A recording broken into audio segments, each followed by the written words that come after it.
বিজেপির যুবনেতা রহস্য মৃত্যুর কারণ ঘিরে যখন রাজ্য রাজনীতি উত্তাল, তখন বুধবার ঐতিহাসিক নির্দেশ দিল সুপ্রিম কোর্ট। রাষ্ট্রদ্রোহ আইন বাতিলের দাবিতে বেশ কিছুদিন ধরেই চলছে মামলা। একাধিক আবেদনকে একসঙ্গে করে শুনানি চলছে সুপ্রিম কোর্টে। মামলাকারীদের অভিযোগ, বিভিন্ন সময় সরকার এই রাষ্ট্রদ্রোহ আইনের অপব্যবহার করেছে। এই মামলার শুনানিতে বুধবার 152 বছরে প্রথমবার ব্রিটিশ আমলের রাষ্ট্রদ্রোহ আইনের ওপর আপাতত স্থগিতাদেশ দিল সুপ্রিম কোর্ট। রাষ্ট্রদ্রোহ আইনের বৈধতা যাচাইকরণ চলাকালীন এই আইনে নতুন করে কারোর বিরুদ্ধে কোনো মামলা করা যাবে না বলেও জানিয়ে দিল সর্বোচ্চ আদালত। রাষ্ট্রদ্রোহ আইন পুনর্বিবেচনা করা হচ্ছে বলে মঙ্গলবারই সুপ্রিম কোর্টে জানায় কেন্দ্রীয় সরকার। এরপরই তাদের কাছে সুপ্রিম কোর্ট জানতে চায়, যতদিন রাষ্ট্রদ্রোহ আইনের পুনর্বিবেচনা চলছে ততদিন কি এই আইনের আওতায় রুজু হওয়া মামলা স্থগিত রাখা যায়? কেন্দ্রীয় সরকার কি রাজ্য সরকারগুলোকে এই আইনের প্রয়োগ আপাতত বন্ধ করার পরামর্শ দিতে পারে? বুধবার কেন্দ্রের তরফে সলিসিটর জেনারেল তুষার মেহতা প্রধান বিচারপতি এনভি রমনার বেঞ্চে জানায়, যে মামলাগুলি হয়েছে তা নিয়ে কিছু করার নেই। তবে নতুন মামলার ক্ষেত্রে পুলিশ সুপার বা তার চেয়ে উঁচু পদমর্যাদার আধিকারিকের অনুমোদন নিতেই হবে। এটা বাধ্যতামূলক করা যেতে পারে। যদিও কেন্দ্রীয় সরকারের এই প্রস্তাব খারিজ করে সুপ্রিম কোর্ট জানিয়ে দেয়, পরবর্তী নির্দেশ না দেয়া পর্যন্ত রাষ্ট্রদ্রোহ আইনের প্রয়োগ স্থগিত থাকবে। এই আইনে নতুন করে কাউকে গ্রেফতার করা যাবে না। ইতিমধ্যেই এই আইন প্রয়োগ করে যে সমস্ত মামলা চলছে তা স্থগিত হয়ে যাবে। রাষ্ট্রদ্রোহ আইনে যারা জেলে বন্দী রয়েছেন তারা জামিনের আবেদন করতে পারবেন। এই নির্দেশের পরও যদি রাষ্ট্রদ্রোহ আইনে কারোর বিরুদ্ধে মামলা দায়ের করা হয়, তাহলে তিনি সুপ্রিম কোর্টের নির্দেশ দেখিয়ে আদালতের দ্বারস্থ হতে পারবেন। ঐতিহাসিক পদক্ষেপ। কেন্দ্রে নতুন সরকার আসার পর এই ধারা মুড়িমুড়কির মতো ব্যবহার হয়েছে। শুধুমাত্র ব্যঙ্গ করেছে, একটু কার্টুন করেছে, বাড়ি থেকে তুলে নিয়ে গিয়ে 124 এ ধারায় দিয়েছে। ফলে এই চূড়ান্ত অপপ্রয়োগ দেখে সুপ্রিম কোর্টের একটা ধারণা হয়েছে যে আইনটা বিচার করা উচিত, পুনর্বিবেচনা করা উচিত। এবং পৃথিবীর কোনো দেশে, এমনকি ইংল্যান্ডে আজকে পর্যন্ত এই আইন আর নেই। ইউএপিএ এবং ন্যাশনাল সিকিউরিটি অ্যাক্ট বলে দুটো আইন আছে, সেই আইন দুটো কিন্তু ইনট্যাক্ট রইল। এবং এই সিডিশন বা রাষ্ট্রদ্রোহ আইনের প্রায় সমস্ত ধারাই হুবহু ইউএপিএ আইনের মধ্যে রয়ে গেছে। কাজে ইউএপিএ থাকলো, ন্যাশনাল সিকিউরিটি অ্যাক্ট থাকলো, শুধুমাত্র সিডিশন বাতিলও যদি হয়, তাতেও কিন্তু বিরাট কিছু যে একটা হেরফের হয়ে যাবে তা নয়। ব্রিটিশ আমলে 1870 সালে রাষ্ট্রদ্রোহ আইন তৈরি হয়। নাগরিকের কোন কোন আচরণ কিংবা বক্তব্য রাষ্ট্রদ্রোহ বলে বিবেচিত হবে তা এই আইনে বলা আছে। রাষ্ট্রদ্রোহ আইনে কেউ দোষী সাব্যস্ত হলে যাবজ্জীবন কারাদণ্ডের কথা এই ধারায় বলা আছে। এটা গণতন্ত্রের পক্ষে অত্যন্ত শুভ লক্ষণ। গণতান্ত্রিক অধিকারের মধ্যে অন্যতম অধিকার হচ্ছে বাক স্বাধীনতা। বাক স্বাধীনতার মূলে এই রাষ্ট্রদ্রোহ আইন কুঠারাঘাত করছিল এতদিন। সরকারের কোনো সমালোচনা করলেই সেটাকে রাষ্ট্রদ্রোহিতার নাম দিয়ে মানুষকে জেলে পোরা হচ্ছিল। এবং এই আইনের ফলে বর্তমানে এই রাষ্ট্রদ্রোহের অপরাধ কগনিজেবল অফেন্স হয়েছে এবং এর জন্য সারা জীবন জেল হতে পারে মানুষের। এটার ভয়ঙ্কর একটা আইন শাসকের হাতে ছিল। এই যে সুপ্রিম কোর্ট আজকে যে নির্দেশনামা দিল, সেই নির্দেশের ফলে এইসব ব্যক্তিরা যারা রাষ্ট্রদ্রোহ আইনের আওতায় যাদের আনা হয়েছিল তাদের অনেকটা সুরাহা হবে এবং তাদের ব্যক্তিগত স্বাধীনতার পথ এতে সুগম হবে। গণতন্ত্রে আমরা জানি যে মানুষ অনেক সময় সরকারের সমালোচনা করে, সরকারের বিরুদ্ধে কথা বলবেই, জানা কথা। সরকার তো সবসময় ঠিক কাজ করছেন না, কাজে এই কথা বলার স্পেসটাই দেওয়া হচ্ছে না। 162 ব্রিটিশ আমলের আইন, এবং এরা বেশিরভাগ সময় আটক করছে বুদ্ধিজীবীদের। বুদ্ধিজীবীরা রাষ্ট্রের পক্ষে অনেক সময় বিপজ্জনক হয়ে যান। সুপ্রিম কোর্ট যে রায়টা আজকে দিয়েছে বা যে সিদ্ধান্ত নিয়েছেন, অত্যন্ত কি বলবো, আমাদের পক্ষে অত্যন্ত অনুকূল সিদ্ধান্ত। এরকমই হওয়া উচিত। এই আইন অবিলম্বে একেবারে বিলুপ্ত করে দেওয়া উচিত। এটা অত্যন্ত একটা পজিটিভ দিক বলে আমি মনে করছি। তার কারণ এটা মানে সত্যিই আমাদের ভারতীয় গণতন্ত্রের পক্ষে এটা ঠিক নয়। কোনো সরকার যখন মনে করেছে যে তার কাছে কোনো ব্যক্তি বিপজ্জনক, তখন সে তো তার কাছে, অর্থাৎ তার ব্যক্তি মানুষ তখন রাষ্ট্রের কাছে বিপজ্জনক হয়ে উঠেছে। অনেকগুলো ঘটনা আমরা দেখেছি যে সেখানে রাষ্ট্রদ্রোহিতার অভিযোগে গ্রেপ্তার করা হয়েছে। যদি কেউ সরকারের বিরুদ্ধে কোনো কথা বলেন, সে কেন্দ্রে হোক বা রাজ্যে হোক, তার মানেই তাকে শাস্তিযোগ্য অপরাধ সেটা, এবং তার মানেই তাকে গ্রেপ্তার করতে হবে। এটা তো শুধুমাত্র অগণতান্ত্রিক নয়, অমানবিকও বটে। তো সেই জায়গা থেকে সুপ্রিম কোর্ট যে 124 এ ধারায় যে কথা বলেছেন, এটা খুবই দৃষ্টান্তমূলক একটা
আইন বিলোপের প্রতিশ্রুতি দিয়েছিল। सत्ता को आईना दिखाना राष्ट्र धर्म है, ये देशद्रोह नहीं हो सकता और देश की सुप्रीम कोर्ट ने आज इसी बारे स्पष्ट संदेश दिया है। সুপ্রিম কোর্টের নির্দেশকে স্বাগত জানিয়েছে তৃণমূল। এইটা আজকে সত্যি ঐতিহাসিক দিন। সুপ্রিম কোর্ট বলেছে ঠিক আছে তোমরা পুনর্বিবেচনা করো, কিন্তু যতক্ষণ না করছো এটা ততক্ষণ এই আইনটা থাকতে পারে না। আর আমরা একটা 1 পেজার দিয়েছিলাম, একটা পাতায় আমার উকিল গোপাল শঙ্কর নারায়ণন 3 জন জাজকে দিয়েছিল এই 1 পেজারটা, যেটাতে আমরা সাবমিট করেছিলাম যে এখন অবধি যারা এই সেকশন 124 এ অ্যারেস্টেড রয়েছে, ডিটেইন রয়েছে, তাদের যেন ইমিডিয়েট বেল আর রিলিজ হয়। আর মানুষকে এই ধায় আর অ্যারেস্ট করা যাবে না, এই আর প্রযোজ্য নয়। আর এটা আমাদের সুপ্রিম কোর্ট গ্রান্ট করেছে। রাষ্ট্রদ্রোহ আইন পাকাপাকিভাবে বাতিলের দাবি জানিয়েছে সিপিএম। हमारी मांग हर समय रही है कि सेडिशन लॉ को हटाइए आप। ये ब्रिटिश हुकूमत ने लागू किया था हमारे देश की राष्ट्रीय आंदोलन को कुचलने के लिए, और इसका कोई जगह नहीं है एक स्वतंत्र भारत में, एक धर्मनिरपेक्ष जनतंत्र का गणराज्य में कोई सेडिशन लॉ का कोई मतलब नहीं। সুপ্রিম কোর্টকে কেন্দ্র সম্মান করে একথা বলেও লক্ষণ রেখার কথা মনে করিয়ে দিয়ে তাৎপর্যপূর্ণ মন্তব্য করেছেন মোদী সরকারের আইনমন্ত্রী। We have made our position very clear, and we also informed the Honorable Court about the intention of the Honorable Prime Minister. One thing I must say is that we respect the court, we respect the independence of the court, but there are things which is called Lakshman Rekha. All the organs of the state must respect each other as well as all the existing laws. আইনটি পুরোপুরি এখনো স্থগিত হয়নি। বিষয়টা অত্যন্ত স্পর্শকাতর এবং বিপজ্জনক। এই আইন নরেন্দ্র মোদী কিংবা এনডিএ সরকার নিয়ে আসেনি, দীর্ঘদিনের আইন। এনডিএ সরকার 2014 সাল থেকে প্রায় 1500 কলোনিয়াল অ্যাক্টকে সরিয়ে দিয়েছে। আমরা দলগতভাবে এটা মনে করি যেগুলো দমন করবার প্রয়োজনে একটা কঠিন এবং কঠোর আইনের প্রয়োজন আছে। বিষয়টি কেন্দ্রীয় সরকারের বিবেচনাধীন। সুপ্রিম কোর্ট তার অবস্থান জানিয়েছে। গত বছর রাষ্ট্রদ্রোহ আইনকে চ্যালেঞ্জ করে সুপ্রিম কোর্টে দ্বারস্থ হন অবসরপ্রাপ্ত সেনা আধিকারিক মেজর জেনারেল এসজি ভোমপাটকে। তার শুনানিতে প্রধান বিচারপতি এনভি রামান্না, বিচারপতি এএস বোপান্না এবং বিচারপতি ঋষিকেশ রায়ের বেঞ্চ মন্তব্য করে ভারতীয় দণ্ডবিধির 124-এর এ ধারা সেই ঔপনিবেশিক জমানা, সেই সময় ব্রিটিশ বিরোধী আওয়াজকে চাপা দিতে এই আইন প্রয়োগ করা হতো। মহাত্মা গান্ধী, বাল গঙ্গাধর তিলকদের মতো মানুষদের বিরুদ্ধেও তা প্রয়োগ করা হয়েছিল। প্রধান বিচারপতি নেতৃত্বাধীন বেঞ্চ এদিন রাষ্ট্রদ্রোহ আইন নিয়ে শুনানিতে কড়া পর্যবেক্ষণে বলে যথেচ্ছ অপব্যবহার হয়। এটা হলো অনেকটা এরকম যে আপনি কাঠ কাটতে ছুতুরের হাতে করাত দিলেন আর সে তা জঙ্গল কেটে সাফ করে দিল। এই আইনের ব্যবহারও সেরকমই। বুধবার প্রধান বিচারপতির বেঞ্চে নির্দেশ দিল মোদী সরকার যতদিন না ব্রিটিশ আমলে তৈরি রাষ্ট্রদ্রোহ আইন পুনর্বিবেচনা করছে ততদিন এই আইন প্রয়োগ স্থগিত রাখতে হবে। এই আইন 2010 সালে ইউনাইটেড কিংডম থেকে অফিসিয়ালি রিপিল্ড হয়ে গেছে। 2010 সালে এটা অস্ট্রেলিয়া থেকে রিপিল্ড হয়ে গেছে এবং পরবর্তীকালে সিঙ্গাপুর থেকেও এই আইন রিপিল্ড হয়ে গেছে, কিন্তু আমরা এটাকে টেনে বেড়াচ্ছি। যে ক্ষমতাটা দেওয়া ছিল তার অপপ্রয়োগ নিয়ে বিভিন্ন জায়গায় আলোচনা হয়েছে এবং ভারতের যে সংবিধান আছে তার যে মৌলিক অধিকার যেখানে freedom of speech, right to life এবং পার্সোনাল লিবার্টির কথা আছে, এটা তার পরিপন্থী। কাজেই এই আইন থাকলে তার অপপ্রয়োগও হতে পারে।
রাষ্ট্রদ্রোহ আইনের ওপর সুপ্রিম কোর্ট আপাতত স্থগিতাদেশ দেওয়ার পর থেকেই শতাব্দী প্রাচীন এই আইনের বর্তমানে আদৌ প্রয়োজনীয়তা আছে কিনা তা নিয়ে দেশ জুড়ে শুরু হয়েছে বিতর্ক। এরই মধ্যে অন্য আরেকটি বিতর্কে সরগরম রাজ্য রাজনীতি। সোমবার মমতা বন্দ্যোপাধ্যায়কে বিশেষ সম্মান দিয়েছে বাংলা একাডেমি। কবিতা বিতান বইয়ের জন্য বাংলা একাডেমি পুরস্কার দেওয়া হয়েছে মুখ্যমন্ত্রীকে। আর তারপর থেকেই নানা মহলে শুরু হয়েছে জোর বিতর্ক। মমতা বন্দ্যোপাধ্যায়কে এই সম্মান দেওয়ার প্রতিবাদে 2019 সালে পাওয়া একাডেমি পুরস্কার ফেরানোর সিদ্ধান্ত নিয়েছেন সাহিত্যিক রত্না রশিদ বন্দ্যোপাধ্যায়। সাহিত্য একাডেমির বাংলা উপদেষ্টা পরিষদ থেকে ইস্তফা দিয়েছেন লেখক এবং সম্পাদক অনাদি রঞ্জন বিশ্বাস। আমার মনে হলো যে এখনকার এই সাহিত্যিকদের সঙ্গে একসঙ্গে মিটিংয়ে ওঠা বসা করা আমার পক্ষে বোধহয় সম্ভব নয়। তাই আমি সিদ্ধান্ত নিয়েছি যে কলকাতার যে বাংলা অ্যাডভাইসারি বোর্ড আছে আর যারা কালকে একটি বইকে নির্বাচন করে পুরস্কার দিয়েছে, মোরলেস দুটো ক্ষেত্রেই কিন্তু একাধিক ব্যক্তি একই কুশীলব রয়েছেন। ফলে আমি মনে করেছি যে এটা আমার নৈতিক কর্তব্য। যেহেতু আমি রবীন্দ্রনাথকে ভালোবাসি, রবীন্দ্রনাথকে দেবতা গানে পূজা করি, রবীন্দ্রনাথের কবিতা হচ্ছে আমার বেঁচে থাকার রসদ, আর সেই কবিতা নিয়ে যদি ছেলে খেলা হয় তাহলে আমার নৈতিক দায় হচ্ছে পদত্যাগ করার। আমি পদত্যাগ করি। একাডেমির সভাপতি ও শিক্ষামন্ত্রী ব্রাত্য বসু অবশ্য এই ধরনের কোনো বিতর্ক নিয়ে মাথা ঘামাতে নারাজ। বাংলা একাডেমি যারা মাননীয় মুখ্যমন্ত্রীকে পুরস্কার দিয়েছেন, আমার নিজের ধারণা দুটো প্যারামিটার কাজ করেছে। প্রথম কথা, যে জুরি বোর্ড ছিল, আমি নাম বলবো না, কিন্তু প্রত্যেকে অত্যন্ত প্রথিতযশা সাহিত্যিক, একই সঙ্গে তার একটা সাহিত্যিক প্রয়াস থাকবে, সাহিত্যিক এক ধরনের নিরলস সাধনা থাকবে, কিন্তু তার সমাজে একটা অন্যরকম পরিচিতি আছে। মানে তিনি সমাজে ঠিক কোট অ্যান্ড কোট সাহিত্যিক বা শিল্পের মানুষ বলে পরিচিত নন। তার সমাজে একটা উল্লেখযোগ্য অবদান থাকবে এবং তিনি একই সঙ্গে দীর্ঘদিন সাহিত্য চর্চা করে আসছেন। পশ্চিমবঙ্গে এই মুহূর্তে আপনারা আমাকে বলুন এটা কে আছে? যারা বিতর্ক করতে চাইছেন বিতর্ক করতে পারেন, তর্ক হতে পারে, কিন্তু আমি মনে করি এতে বাংলা একাডেমির গরিমা বা বাংলা একাডেমি নিয়ে যে নৈঃশব্দ ছিল তা ভেঙে খান খান হয়ে সমাজে এক এই তথ্য সংস্কৃতি দপ্তরের এই একাডেমি সে যে নতুনভাবে কাজ করছে তার কোথাও এটা প্রমাণ দিচ্ছে। এটা তো প্রথম কিন্তু আমাদের সভাপতি মানে ব্রাত্য বসুর মাথায় ব্যাপারটা এসেছে। এখন আমরাও ধরুন কোনো জিনিস যখন আমাদের মাথায় আসে আমরা ওখানে পেশ করি, তখন অন্যরা সমর্থন করে। কথাটা বুঝতে পারেন? উনি পেশ করেছেন এখানে জীবন এবং সাহিত্যকে মিলিয়ে দেখা হচ্ছে কিনা, অবশ্যই মিলিয়ে দেখা হচ্ছে। হ্যাঁ, এবং একটা সময় তো তাকে নিয়ে তো গবেষণা হবে ভবিষ্যতে। মেঘের ভগ্নাংশ শব্দটা যে কেউ ব্যবহার করতে পারে, উনি তো পেরেছেন। তারপরে তার মধ্যে কবিমন আছে কিনা সেটা বিচার করা হয়েছে। মুখ্যমন্ত্রীকে যখন কোনো কিছু সম্মানিত করা হয়, পদটার সম্মান তো রাখা উচিত না? যে কোনো সময় তার প্রতিক্রিয়া ঘটালে ভুল হয়। কখনো বলিনি যে বুদ্ধদেব ভট্টাচার্য কেন জীবনানন্দ চর্চা করবেন, উনি কি এমন ওর এলেম আছে যে উনি করবেন, নেভার, কখনো বলিনি আমরা। পাল্টা বিদ্বজনদের একাংশের প্রশ্ন, মমতা বন্দ্যোপাধ্যায়ের লেখা কবিতার সমাজে কি প্রভাব রয়েছে? বাংলা একাডেমি অনেক দিন ধরেই উচ্ছন্নে গেছে। অন্নদাশঙ্কর রায়ের আমলের বাংলা একাডেমি দেখেছি, ওদের অ্যাক্টিভিটি দেখেছি, ওদের কাজকর্ম দেখেছি। ওখানে বঙ্কিম পুরস্কারটা দেওয়া হতো একটা আলাদা অনুষ্ঠান করে, লেখকের বক্তব্য থাকতো, লেখক সম্পর্কে কেউ একজন কিছু বলতেন। যখন ওর বইগুলো 113খানা বই, এই যে বইগুলো তো পুরস্কার দেওয়া হয়, স্কুলের ছেলে মেয়েদের দেওয়া হয়। স্কুলের বাচ্চারা যারা 5, 6, 7, 8-এ পড়ছে তারা এই কবিতাগুলো পড়ছে। এবারে তাদের সামনে কি একটা উদাহরণ, কবিতা বইয়ের উদাহরণ হিসেবে কি থাকছে, এরকম যখন হবে আবৃত্তিটা হলে পরে আমাকেও গভীরভাবে শুনতে হবে তার ইত্যাদি। তা এতে করে একটা সামাজিক ক্রাইসিস তৈরি হচ্ছে। এটা উনি না নিলে পারতেন এই জন্যে যে উনি তো অনেক করেছেন। দুর্ধর্ষ বামফ্রন্টকে হারিয়ে তিনি এখানে ক্ষমতায় আসীন হয়েছেন।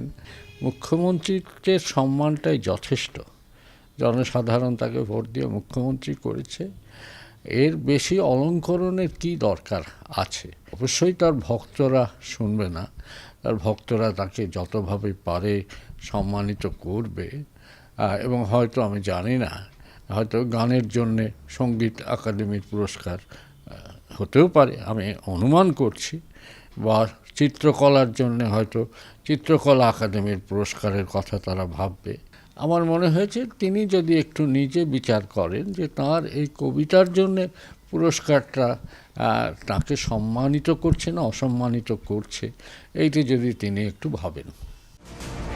শিল্পীদের একাংশ আবার মুখ্যমন্ত্রীর পাশে দাঁড়িয়েছেন।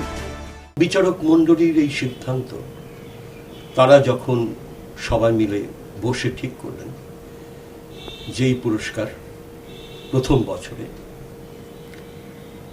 এবং এত বিফিটিং নাম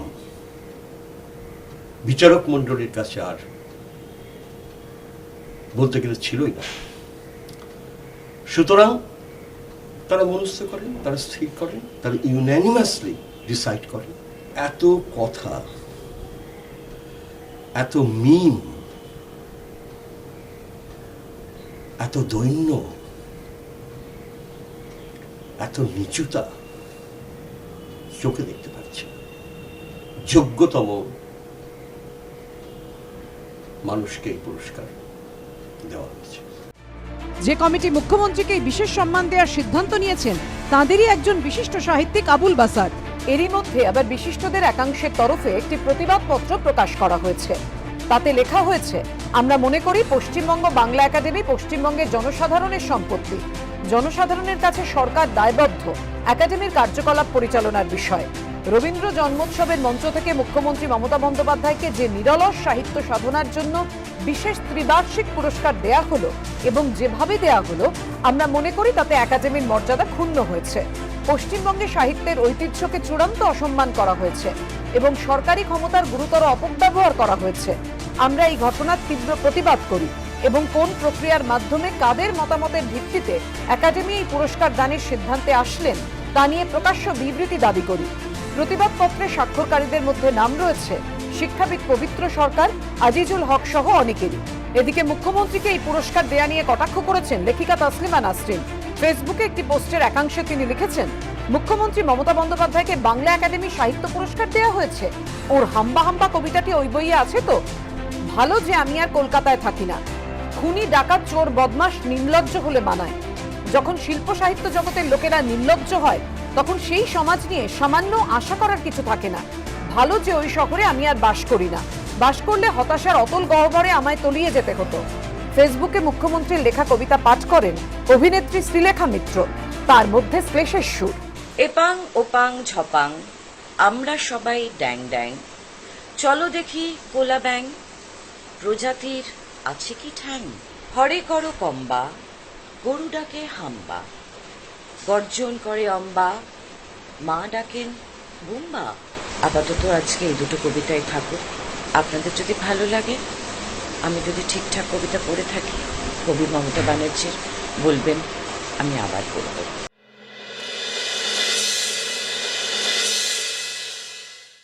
কেউ কেউ পুরস্কার পান, কেউ পুরস্কার দেন। আমাদের মুখ্যমন্ত্রী পুরস্কার নেন। যাকে তিনি বানিয়ে দিচ্ছেন ভিসি, তিনি তাকে পিএইচডি দিচ্ছেন।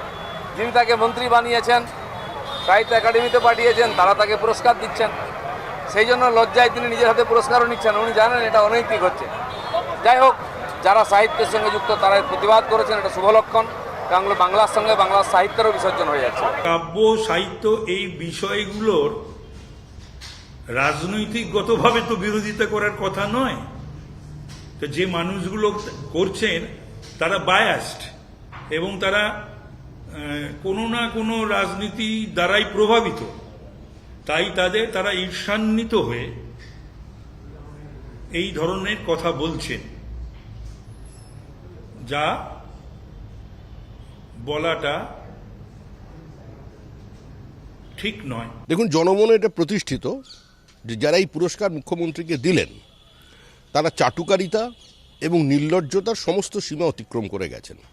আমরা মনে করি মুখ্যমন্ত্রীকে এই পুরস্কার দিয়ে কার্যত তারা মুখ্যমন্ত্রীর পদমর্যাদা এবং ওই মুখ্যমন্ত্রীর চেয়ারটাকেই অসম্মানিত করেছেন। গতকালকে আমি একটা পোস্ট করেছিলাম অন্নদাশঙ্কর রায়ের এই ডিং ডং কালিম্পং, এই একটা কবিতা তার বাচ্চাদের জন্য, সেটা আমি পোস্ট করেছিলাম উপরে মমতা বন্দ্যোপাধ্যায়ের কবিতা বলে লিখে। বিশ্বাস করবেন না, 1 ঘন্টা ধরে সেখানে বাম সমর্থক যারা কবি সাহিত্যিক রয়েছেন তারা এসে একদম গালাগালিতে ভরিয়ে দিয়েছেন। এটা একটা কবিতা হলো, এর জন্য কেউ সাহিত্য একাডেমি পুরস্কার পেতে পারে? আমি 1 ঘন্টা ধরে চুপচাপ দেখেছি। তারপরে আমি ওখানে গিয়ে মন্তব্য করেছি এটা অন্নদাশঙ্কর রায়ের লেখা কবিতা। বিশ্বাস করবেন না, 1 ঘন্টার মধ্যে 1000 মন্তব্য ছিল, সেটা কমে 500 হয়ে গেছে। মানে প্রত্যেকে নিজেরটা উড়িয়ে দিয়েছেন। ফলে আমি কাব্যের বা সাহিত্যের গুণ দেখে বা সেটা পড়ে আমি সেটাকে যাচাই করে তার মান নির্ণয় করছি, সেটা নয়। আমি মান নির্ণয় করার ক্ষেত্রে দেখছি যে ওটা কার লেখা। এটা করতে গিয়ে সমস্যার জায়গা হচ্ছে।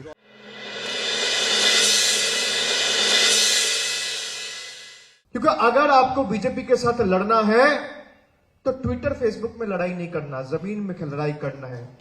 तृणमूल कांग्रेस और कांग्रेस में यह फर्क है कि पिछले 8 साल से कांग्रेस बीजेपी के सामने हार रहा है और तृणमूल कांग्रेस पिछले 8 साल से बीजेपी को हरा रही है। दोनों जो बेसिक फर्क है। বিজেপির আক্রমণের অভিমুখ কংগ্রেস, তৃণমূলের আক্রমণের অভিমুখ কংগ্রেস।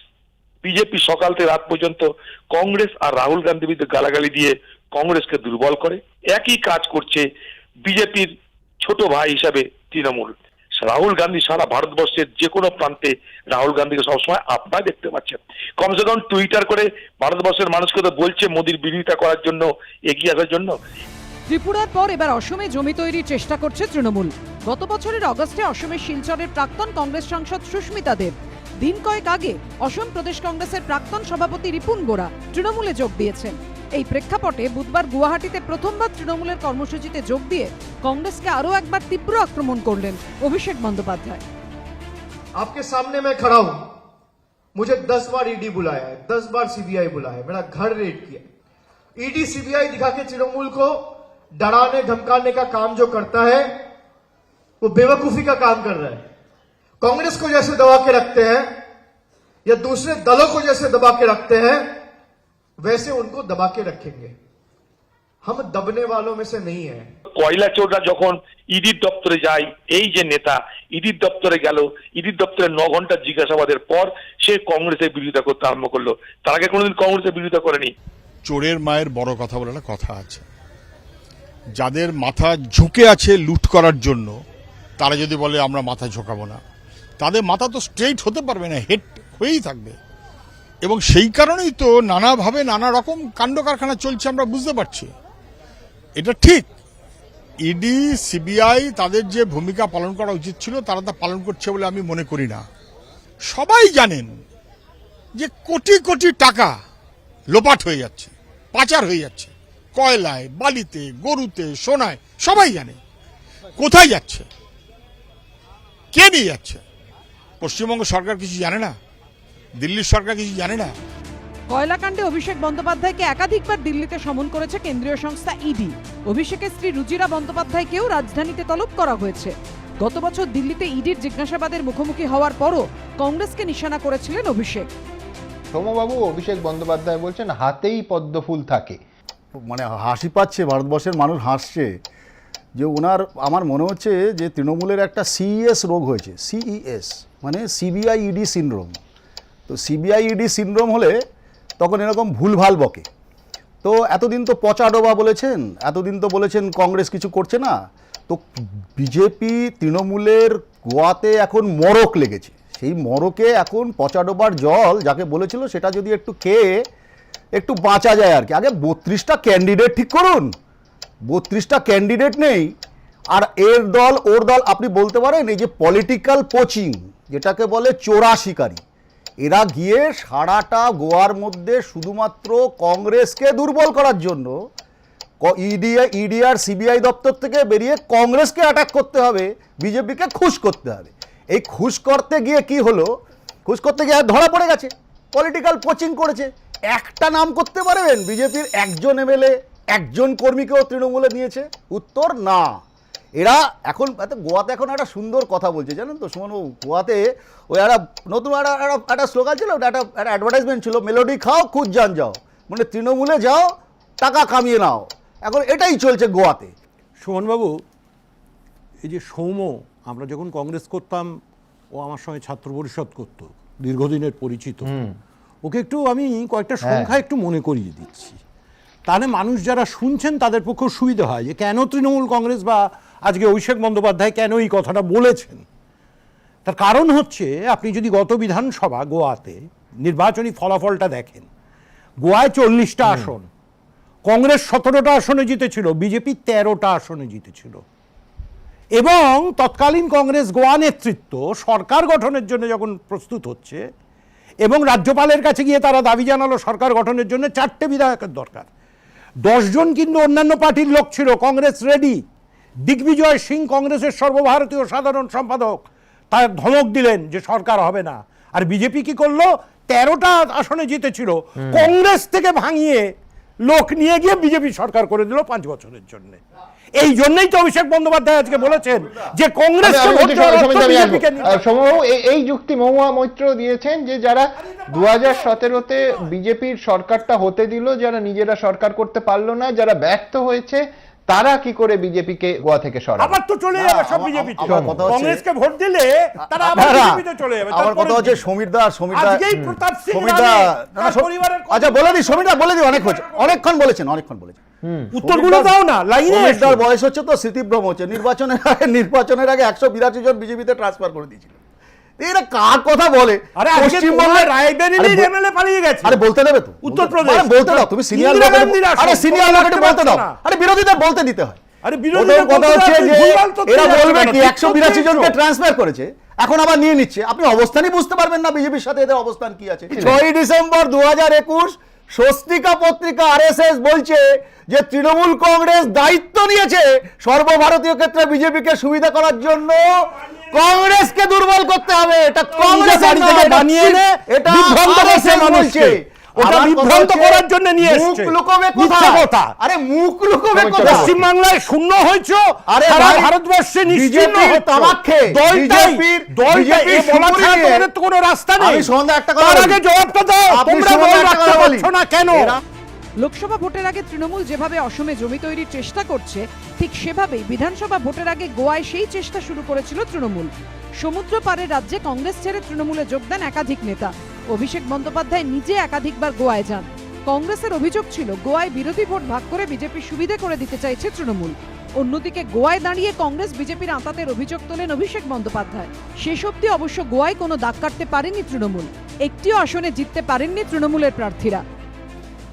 অভিষেক বন্দ্যোপাধ্যায় নিজে বলছেন, স্পেসিফিক্যালি বলছি, কোনো সাংবাদিক ওখানে দাঁড়িয়ে কংগ্রেস নিয়ে কোনো প্রশ্ন করেননি, সেই প্রেক্ষিতে উত্তর এসছে এমনটা নয়।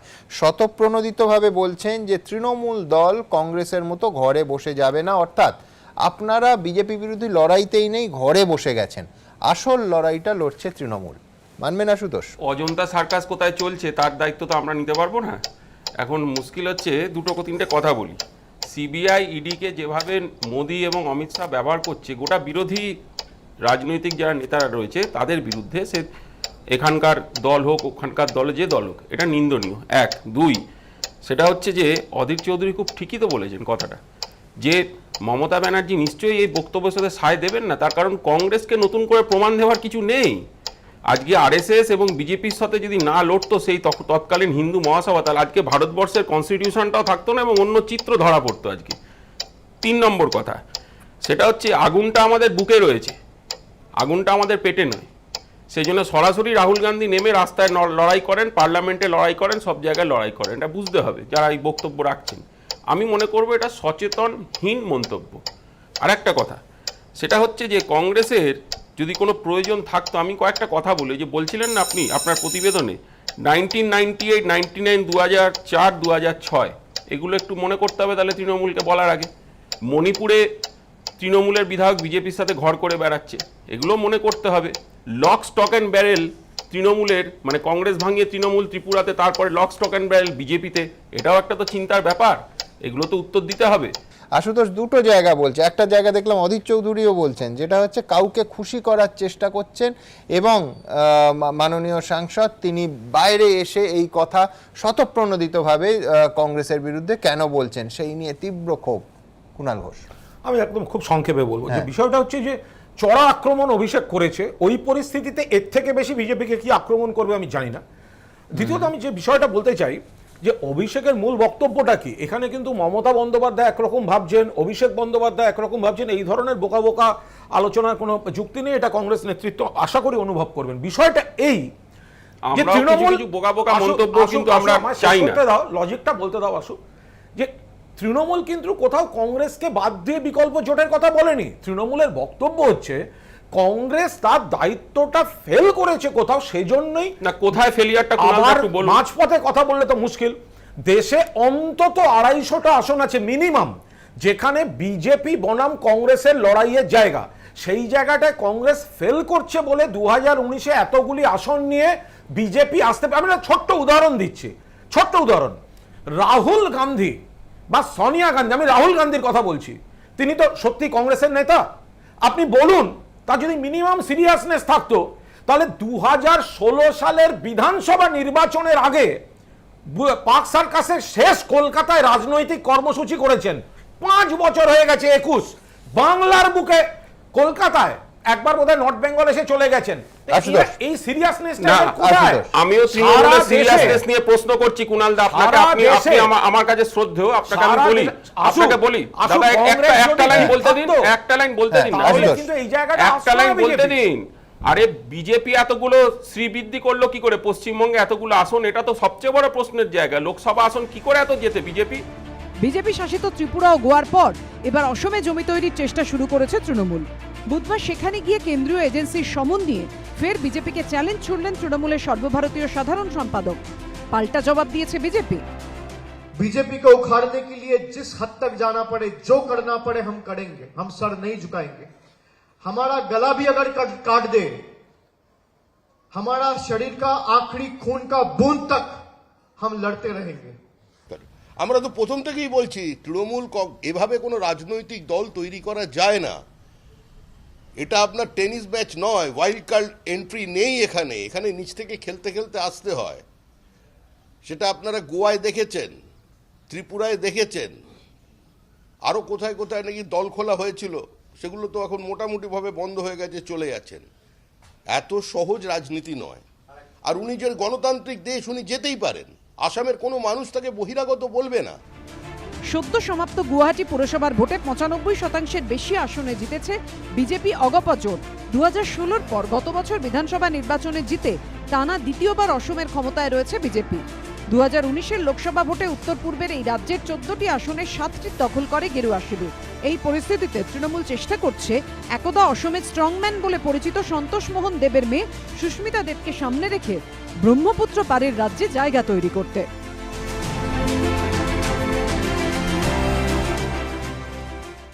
मैंने जैसे आपको कहा, 10 सीट दो, दिल्ली की कुर्सी हिल जाएगी। दीदी बहुत जल्द असम आएगी, आप लोग तैयारी शुरू करिए।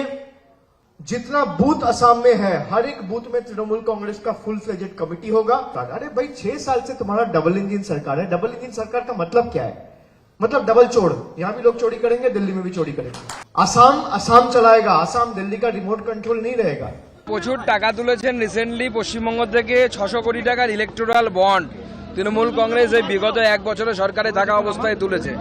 তা দিয়ে ফুটানি মারতে গেছেন, আর কিছুই না, বড় বড় ডায়লগ দিচ্ছেন। ত্রিপুরাতেও দিয়েছিলেন, অশ্বডিম্ব প্রসব হয়েছিল, একজন পেয়েছিল, সেও বিজেপি জয়েন করে নিয়েছে। কিচ্ছু হবে না, হওয়ার সম্ভাবনা নেই, শুধু হাওয়া গরম করছেন। সম্প্রতি বঙ্গ সফরে এসে ফের একবার দ্রুত সিএএ কার্যকর করার প্রতিশ্রুতি দেন অমিত শাহ। उत्तर बंगाल में आया हूं, मैं आपको स्पष्टता कर जाता हूं, तृणमूल कांग्रेस सीएए के बारे में अफवाहें फैला रही है कि सीएए जमीन पर लागू नहीं होगा। मैं आज कहकर जाता हूं, कोरोना की लहर समाप्त होते ही सीएए को हम जमीन पर उतारेंगे और हमारे भाइयों को नागरिकता देने का काम करेंगे। ममता दीदी, आप तो यही चाहती हो कि घुसपैठ चलती रहे और बंगाल से जो शरणार्थी आए हैं उनको नागरिकता न मिले, मगर कान खोलकर तृणमूल वाले सुन ले, सीएए वास्तविकता था, वास्तविकता है और वास्तविकता रहने वाला।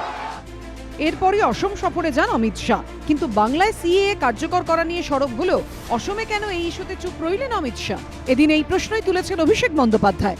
होम मिनिस्टर जाके बंगाल में ये कह रहे हैं कि कोविड जब खत्म हो जाएगा हम सीए इम्प्लीमेंट करेंगे, और यहाँ आके सीए की बात ही नहीं कर रहे। तो उनका जो दोगलापन है वो लोगों के सामने है। और यहाँ के जो मुख्यमंत्री है वो भी कहा है कि इस लिस्ट को रिकंसिडर करना चाहिए। ये तो मैं नहीं कह रहा हूँ, तो बीजेपी में ही दौड़ा है सीए को लेके।